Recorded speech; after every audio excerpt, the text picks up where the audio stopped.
Court, you maintain is deferred adjudication. Absolutely not.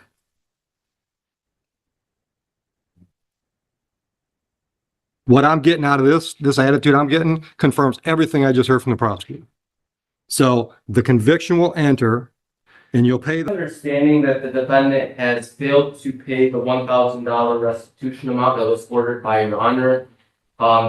As you know, Your Honor, on March 18th, an order was generated probation. right. And it required the defendant to pay $1,000 in restitution within 60 days. It's now over 120 days. Right. Failed to pay that amount. It's my understanding, based off what's been brought to my attention, You guys can sit down. that the defendant has no intention on paying that $1,000. If there's one thing I've learned from this court, it's that the court speaks through its orders. The defendant failed to comply with the court's order. Additionally, at the last hearing, which I was not a part of, it was brought to my attention that the defendant had I'm sorry. When you say the last hearing, you're talking about the March hearing? June 25th, I believe. Okay. It was brought to my attention that the defendant had made comments to the victim despite the court's no contact order. It included profanity. It was brought to the attention of a court officer where he responded to the interaction. So the conduct that's being displayed by the defendant is a complete disregard for the court.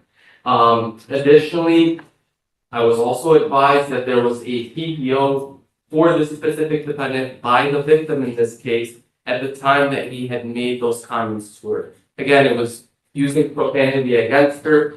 I believe the exact comments were, "She is a broke-ass bitch," is what he told her here in the court.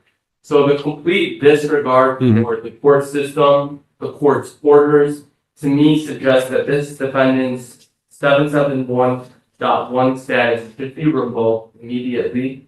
And I think that the defendant's displaying this clear disregard for the court and Your Honor's orders. Your Honor, I think what's most appropriate is the consideration of a revocation of bond. I'll defer to your discretion. I trust your judgment. But that is something that I wanted to bring to your attention. I don't have an independent memory from March 17th, and I'm going to ask you if you do. Was the restitution, part of the settlement discussion between defense and prosecution? So, Judge, I am relying on the register of actions as well as what was brought to my attention. I was not a part of the actual plea. It was my colleague who accepted it. Okay. However, the plea form does indicate that people are seeking restitution. And if I recall correctly, on that specific day, I remember having a conversation with the victim and she advised me that it was to be ordered within 60 days. And I confirmed that by checking. It absolutely was ordered within 60 days. My handwritten notes say that. The register of action says it was actually a discussion about how it was going to be paid. It was going to be with Zelle through the victim's father. So there had to be a fair amount of conversation about it on the 17th. Yes. Okay. Okay. Anything else from the people at this point?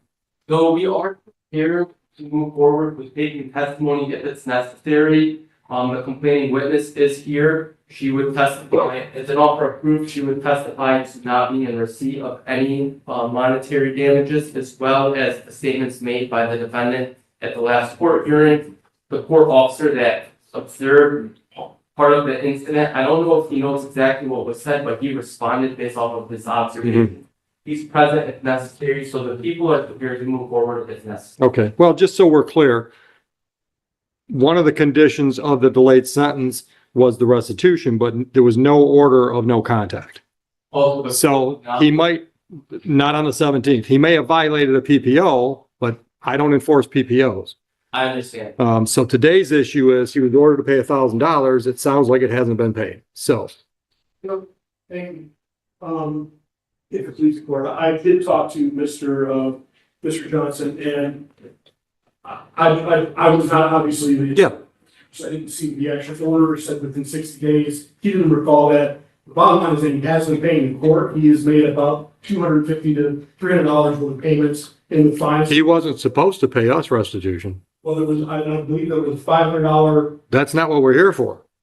The court costs are $500. We're here because of the restitution order. think there was a misunderstanding that he thought he could start paying the restitution when he finished paying the court. Don't know. If he gave you that impression, then he's lying to you, because we distinctly said he would pay restitution through Zelle. This court doesn't take payments through Zelle. So he walked out of my courtroom knowing he was paying $1,000 through Zelle for restitution, and he owed us $500 for court costs. I believe that one of the conditions, Your Honor, according to my, again, on the information only, that one of the requirements was that he was supposed to get actually a list of what he was supposed to have taken that equals the $1,000. That list never came forward. That was never part of my court order. Judge, I believe that this is really a misunderstanding, and it wasn't deliberately not wanting to pay. He understands that he pled to this charge, and that when whatever the court ordered as a result of that plea agreement, that he is definitely committed to getting it done. I believe that he didn't make any comments to me that he didn't intend to pay the restitution. He basically said that he thought that he could start paying the restitution when the court was payment was complete, and then he would pay that restitution correctly to the complainant. Then he came up with that all out of whole cloth, because he didn't get that from anything I told him. So how soon can you come up with $1,000 restitution, Mr. Johnson? I'll say probably about the end of the year, but I did want to file that motion. No, I'm not giving you the end of the year. Well, I was trying to file a motion because the thing is. Okay, what stopped you from filing the motion? Stop me? Yeah. I thought that's what this hearing was about. No, you just said you wanted to file a motion. I said, what stopped you from filing the motion? That this court gave, I'm not familiar with the terminology as far. Okay, no. Back up. You just said you wanted to file a motion. And I asked you, why didn't you file the motion? What stopped you from filing the motion you want to file? This court gave. Okay. I'm supposed to be filing the motion. Okay. All right. Anything else before I deal with the violation of probation? Well, hold on. It's not a violation of probation. It's a violation of the terms of. The judge demands a payment deadline, ignoring a court-ordered restitution. Enjoying these courtroom moments, hit the like button. It helps the channel more than you might think. And if you're new here, subscribe because we've got plenty more courtroom drama coming. Yes, and to that point, Your Honor, we would ask the court to maintain his deferred adjudication. Absolutely not.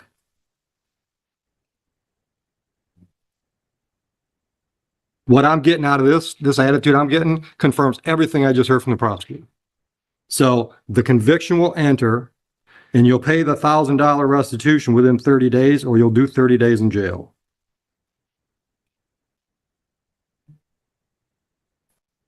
And you still owe the court money.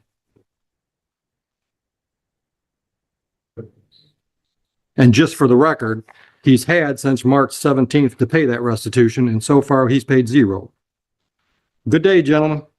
Your Honor, there's just one thing, if I may. Is it possible to add a no contact order between the defendant and the victim? On top of the PPO that she's got from circuit court?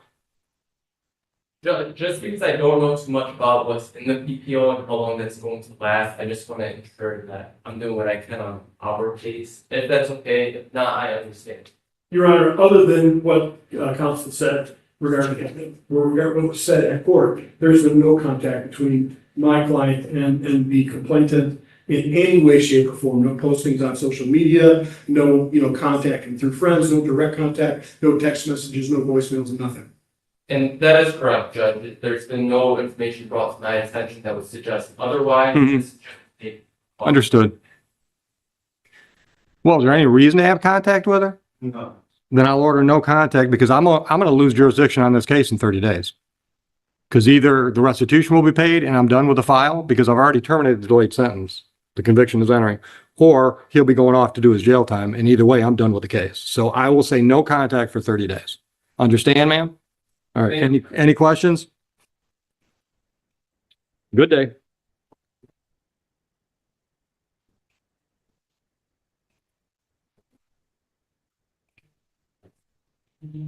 The deferred sentence is terminated, and failure to pay $1,000 means 30.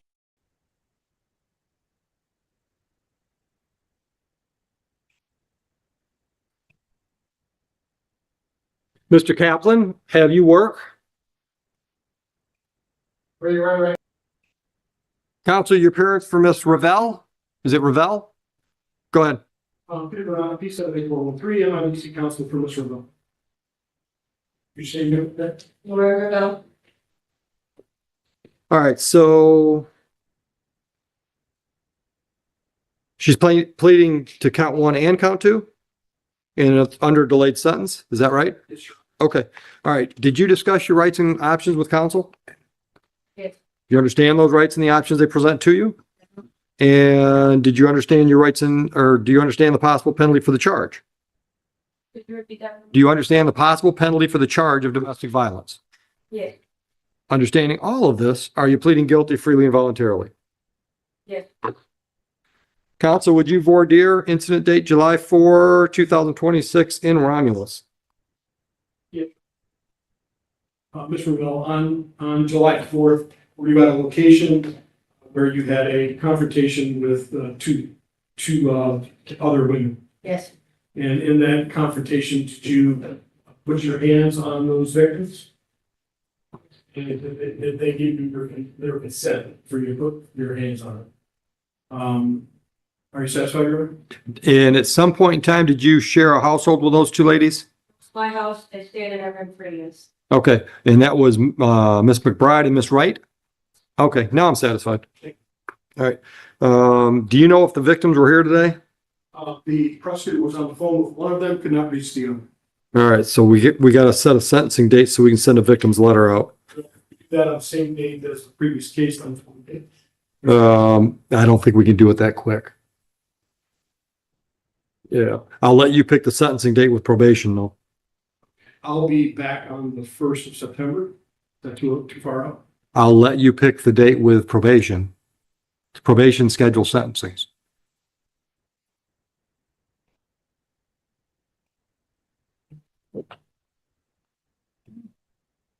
All right, Miss Revelle, go on downstairs. They're going to schedule you for an interview. And based on that interview, they're going to they being probation, will put together a report and recommendation of sentencing. You'll have a chance to go over that with counsel for your actual sentencing date. You understand that? You know what an interview is? I mean, of course, I know what an interview is. It's an interview. You're going to sit down and talk to somebody, and based on that talk, they're going to put together a report and recommendation. All right? Good luck.